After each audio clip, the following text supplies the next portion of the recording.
Eu tenho 80 anos na hora de pegar ele, pega.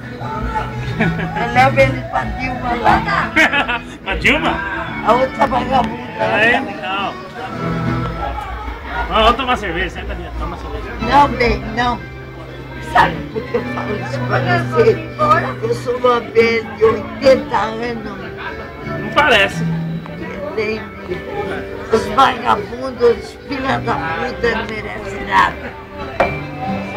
Se eu tentasse vagabundo desse prefeito, ele vai sentar na graça. Mas por que você tá brava com o prefeito? Eu tô bem, eu tô. Porque ele presta. Se ele prestasse, O que ele fez? ele ajudava nós aqui no estado. Eu moro no Galeto, tenho minha casa própria, a minha rua tudo sem. Olha, se você me puder, qual é o seu nome? Meu nome? Você pode ter mudado de nome, eu nunca tive ninguém. Ah, então não precisa falar, pode chamar do que você quiser. O que você acha? Sabe por que bem? O que você acha que eu pareço? Ninguém merece nada. É. Aqui em Itatiba é uma máfia. Aqui é ruim.